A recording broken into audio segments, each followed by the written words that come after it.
오늘 저희들에게 주시는 하나님의 말씀은 신약성경 빌립보서 1장 10절 한 절의 말씀입니다. 너희로 지극히 선한 것을 분별하며 또 진실하여 허물 없이 그리스도의 날까지 이루고 아멘. 오늘 주신 말씀의 제목을 감사와 기쁨으로 사는 비결, 이런 제목을 붙여봤습니다. 지난 목요일부터 저희가 이제 빌립보서를 통해서 바울을 만나고 있죠. 수요일까지는 우리가 욥기를 통해서 욥을 만났죠. 우리가 빌립보서에 대한 별명은 감옥에서 온 편지입니다. 감옥에서 지금 어려움을 겪고 있는 바울이 성도들에게 편지를 보냈기 때문에 감옥에서 온 편지, 이런 별명을 갖고 있는데요. 우리가 빌립보서를 묵상하면서 욥기에서 만났던 욥도 대단히 고통스럽고 힘들고 참으로 마음이 어려움을 겪고 있는 이런 욥을 매일 만났죠. 그런데 우리가 지금 만나고 있는 빌립보서, 감옥에서 지내는 바울의 경우도 형편으로 보면 대단히 어렵습니다.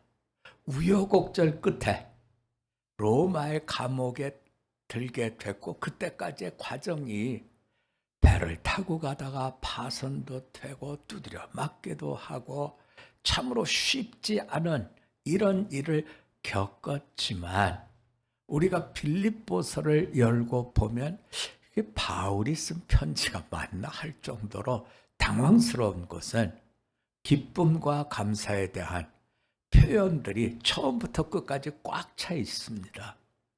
그래서 우리가 바울의 빌립보서를 대하면서 우리가 어떻게 살아가는가 하는 것은 형편의 문제가 아니라 반응의 문제구나 하는 것을 다시금 마음에 담게 됩니다. 형편은 어렵습니다. 형편은 참으로 피해갈 수 없을 만큼 답답합니다. 그럼에도 불구하고 형편을 넘어선 반응이 때때로 기쁨과 감사로 충만한 것을 성경은 우리에게 이렇게 보여주는 것이지요. 자, 우리가 이렇게 지내는 모습을 보면서 빌립보서의 말씀을 우리가 어떻게 이분은 기쁨과 감사를 누리게 됐는가 하는 이분의 반응에 대한 걸 좀 보려고 하는데요. 1장 3절 4절을 좀 볼까요, 여러분?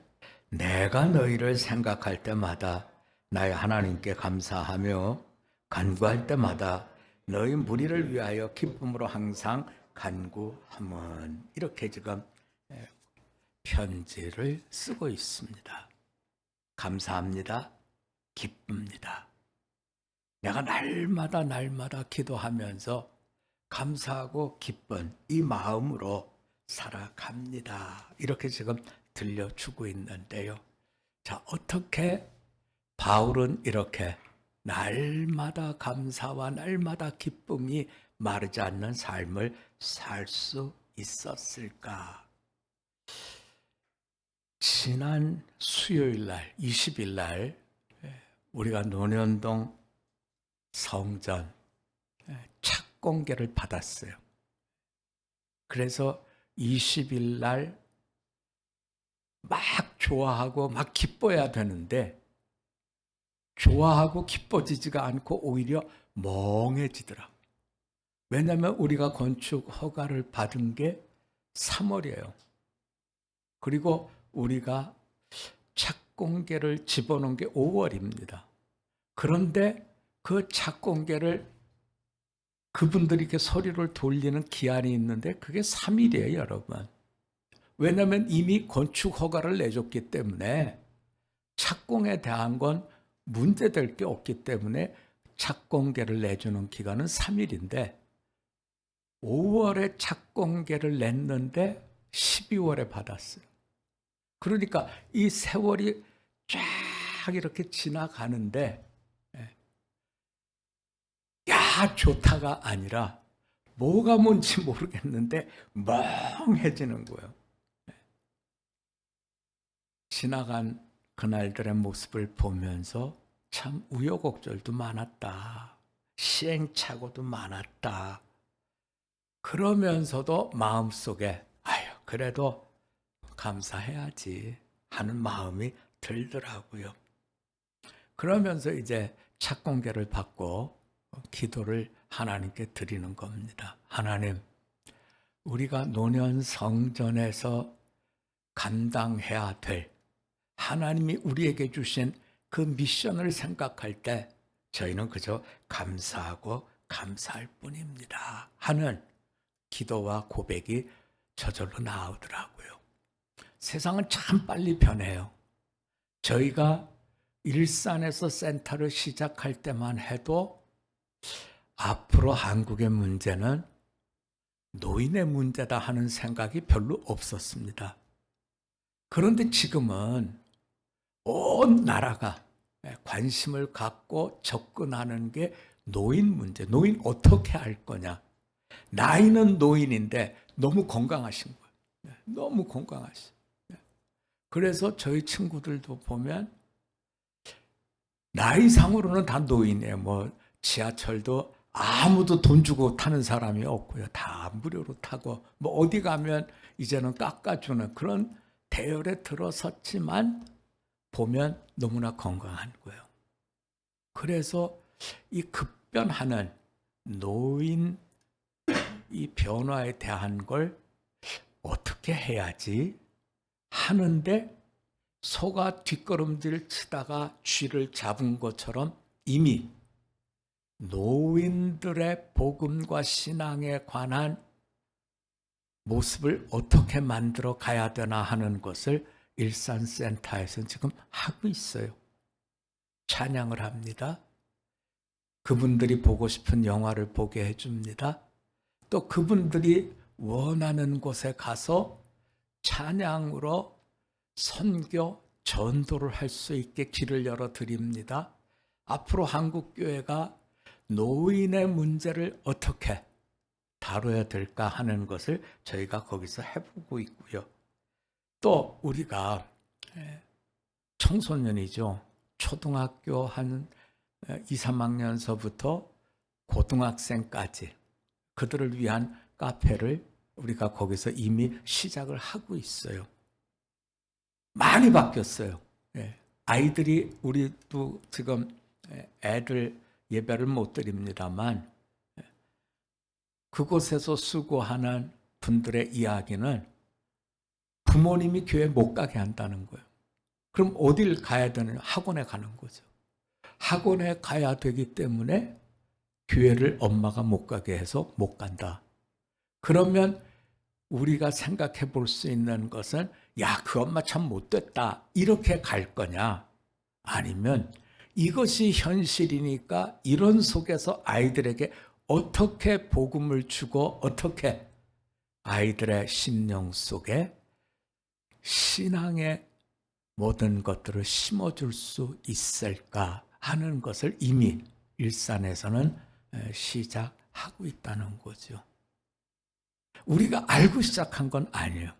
그러나 우리가 이미 시작하고 있고 우리가 논현동에서 새로운 교회를 시작하게 되면 어떤 교회를 만들어 가야 할까 할 때에 우리가 계속해서 착공계를 못 받으니까 할 수 없이 교회에 대해서 기도하고 또 기도하다 보니까 어떤 교회가 될 거냐면 우리가 지금 압구정동에서 교회를 할 때는 그저 오프라인 교회가 주고 온라인 교회는 우리가 코로나 때문에 교회 못 오시는 분들에게 예배를 유튜브로 보내주자 하는 것이었는데 이제 논현동에서는 영상과 그리고 앞으로 온라인 예배, 온라인 신앙은 어떻게 도와줘야 되나? 그러면서도 모이는 것, 그러면서도 예배 드리는 오프라인 예배를 또 어떻게 끌고 가야 되나 하는 것들을 우리가 기도하면서 마음에 두드라는 거죠. 우리는 어쨌든 간 복음의 삶을 살 수 있도록 도와줘야 되고 의의 일꾼으로 살아가도록 이렇게 길을 찾아주어야 되는 것이 하나님이 우리에게 주시는 미션입니다 하는 말씀을 드리는 거죠. 이야기가 역결로 빠졌는데 다시 돌아와서 그러면 바울을 우리가 생각해 본다면 바울은 지금 감옥에 있습니다.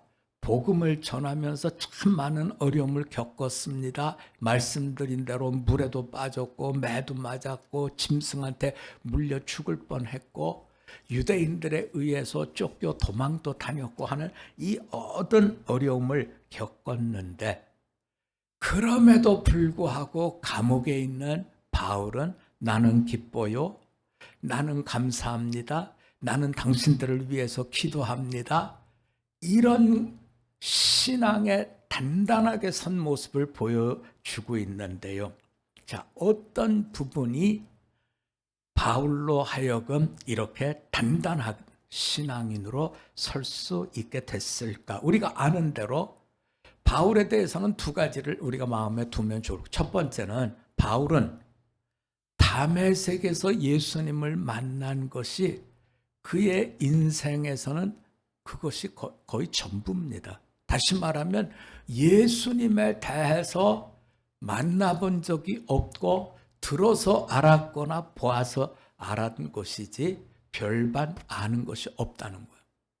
또 한 가지로 우리가 바울을 생각해 보면 그럼에도 불구하고 바울은 땅끝까지 전도자의 사명을 감당하면서 나는 어떤 경우라도 참으로 신앙의 길을 끝까지 복음 전파의 길을 끝까지 심지어는 나는 예수님의 종입니다 하는 나의 나됨에 대한 인식, 영적 인식이 분명하더라는 거죠. 자, 종입니다 하는 것은 바라는 것이 세상에선 없습니다 하는 거예요. 당시 로마 시대의 종은 아무것도 소유할 수가 없었거든요. 그래서 바울의 경우는 지나갈 세상 것에 관해서 나는 소원하는 바가 없습니다 하는 마음을 가졌기에 더 낮아지고 낮아질 것 없는 이런 모습인 걸 성경이 보여주고 있는 거죠. 그렇다면 바울은 언제부터 내가 종이라고 하는 영적 인식이 생겨났을까? 저하고 여러분 사도행전을 좀 가볼까요? 사도행전 9장 15절 16절입니다. 주께서 이르시되 가라, 이 사람은 내 이름을 이방인과 임금들과 이스라엘 자손들에게 전하기 위하여 택한 나의 그릇이라. 그가 내 이름을 위하여 얼마나 고난을 받아야 할 것을 내가 그에게 보이리라 하시니. 아멘. 하나님께서 내가 복음을 전하게 하기 위해서 택했다. 택한 나의 그릇이다. 그리고 이 사람은 예수님의 이름을 위하여 정말 많은 고난을 받게 된다 하는 말씀을 주고 있죠. 자, 우리가 이 말씀을 대하면 하나님께서 부르셔서 쓰시겠다고 하면 다 그렇게 종으로 아니요. 예수님께서 제자로 뽑았던 가룟 유다는 막판에 가서 실족하죠.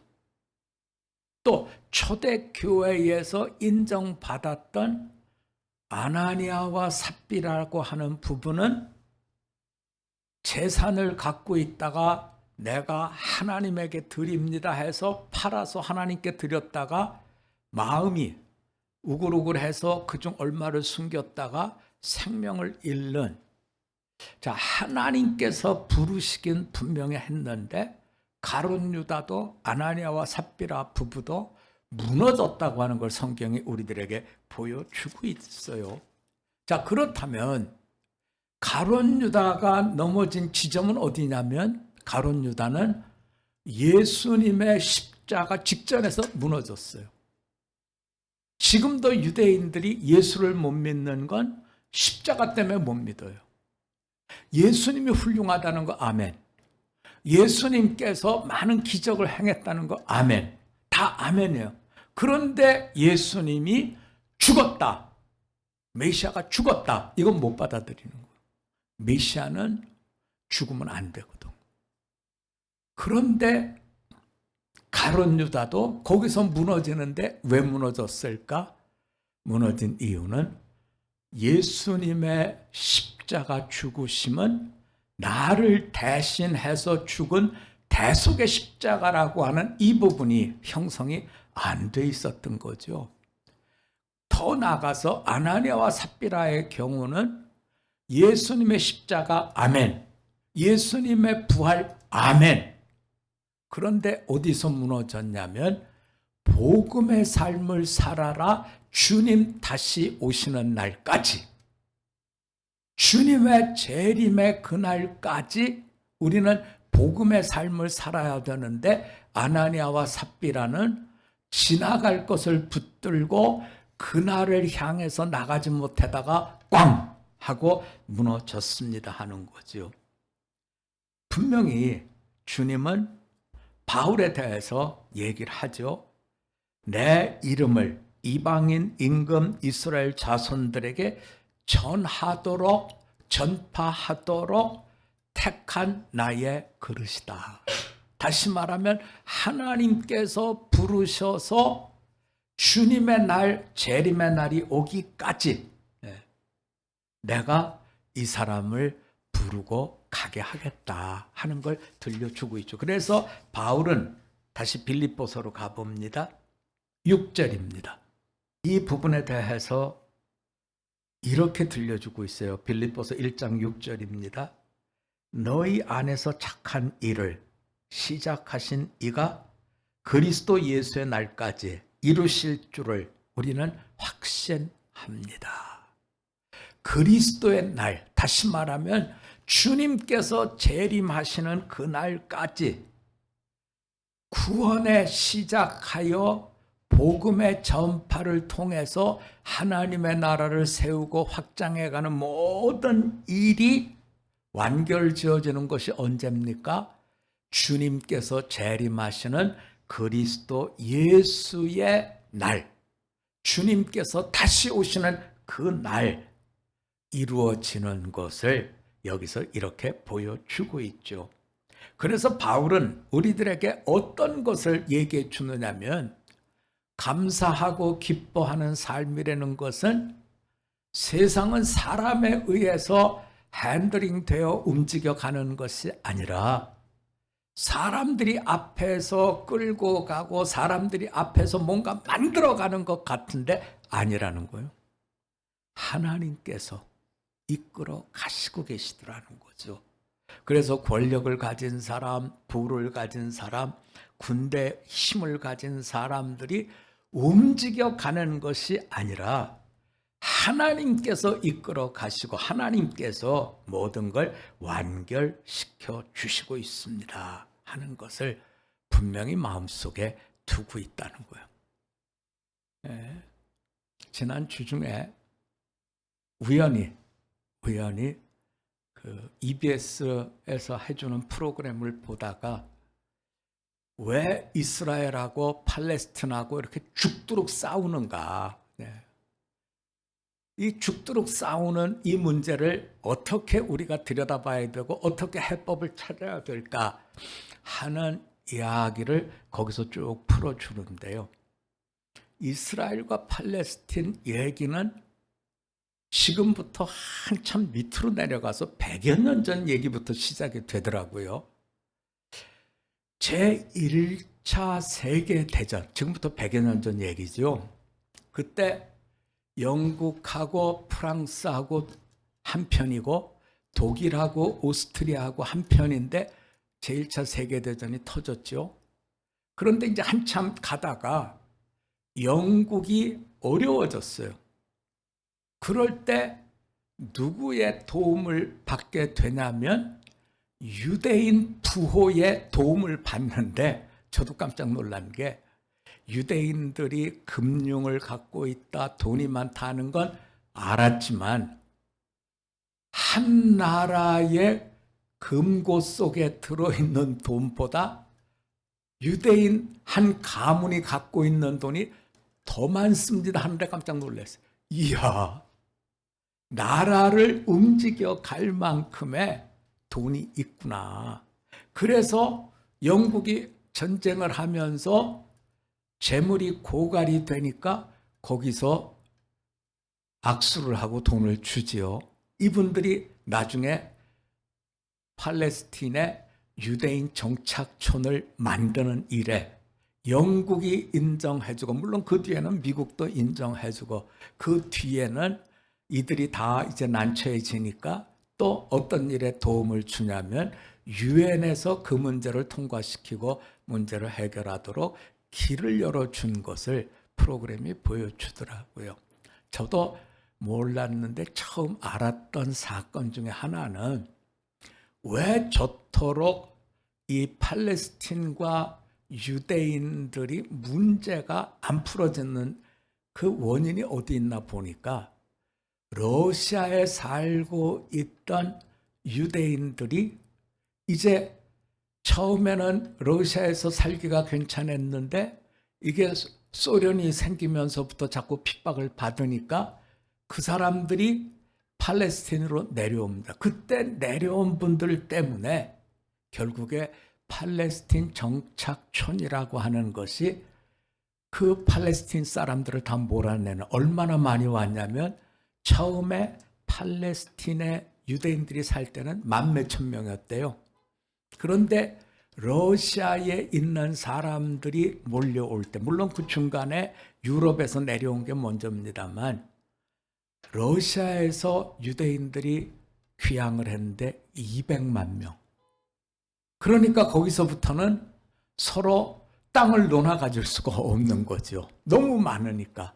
그래서 그것이 나중에 서로 죽이고 살리고 하는 이런 어려운 문제가 됐습니다 하는 이야기를 하는데요.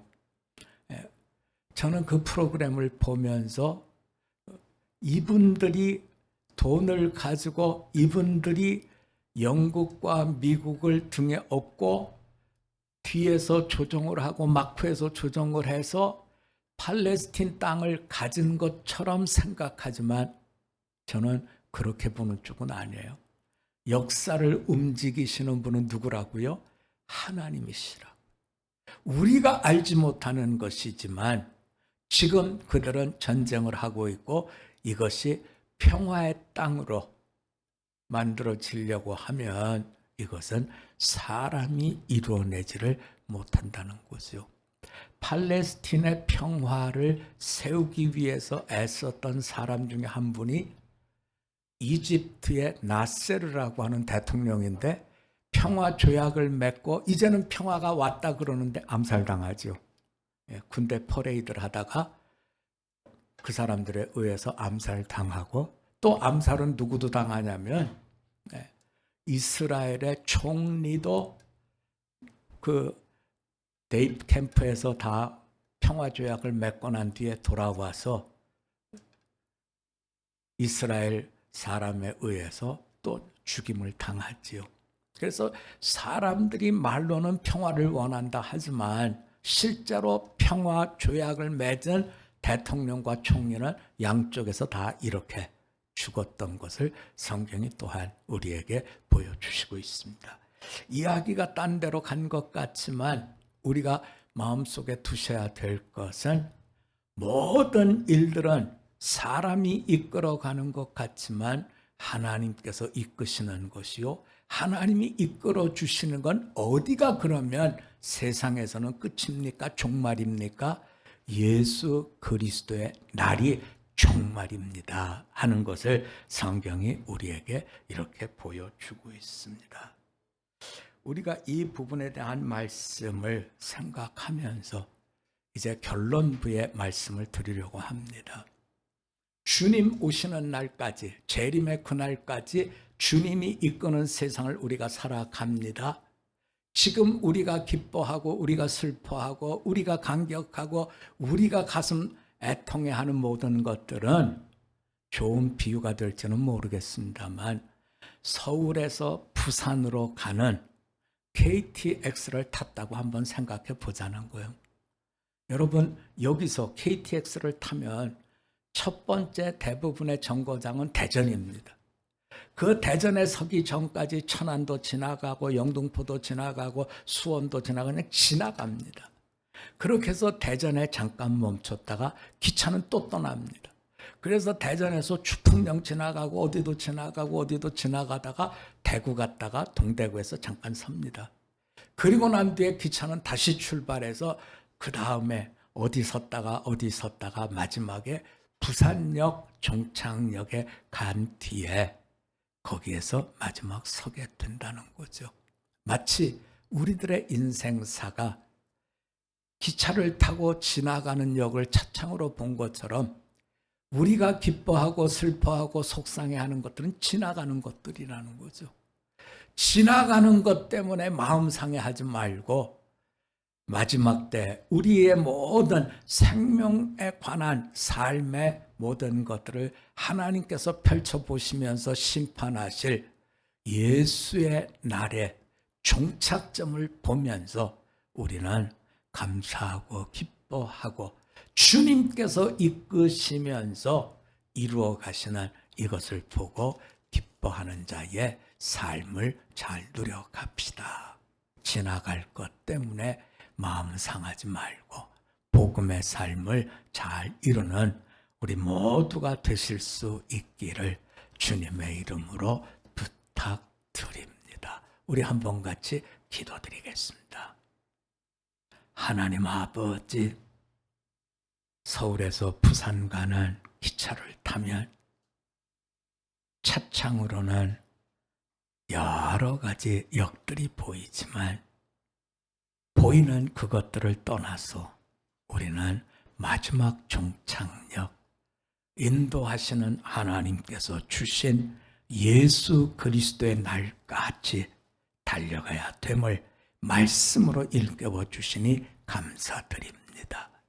우리가 감사할 수 있고 우리가 기뻐할 수 있는 것은 지나가는 역, 거기에서 우리가 가지거나 가지지 못한 것 때문에 낙심하고 기뻐하는 것이 아니라 마지막 종착역에서 참으로 우리는 하나님께서 주신 구원의 은혜, 부활의 소망 속에 재림의 든든한 역사를 이루어감을 일깨워 주셨기에 감사하고 기뻐할 뿐입니다. 하나님, 우리의 복음의 삶이 하나님 보시기에 아름다운 자의 삶이 되게 하옵시고 이끌어 가시는 주님 안에서 든든하게 서도록 주님 도와주시옵소서. 감사드리며 예수님 이름으로 기도드립니다. 아멘.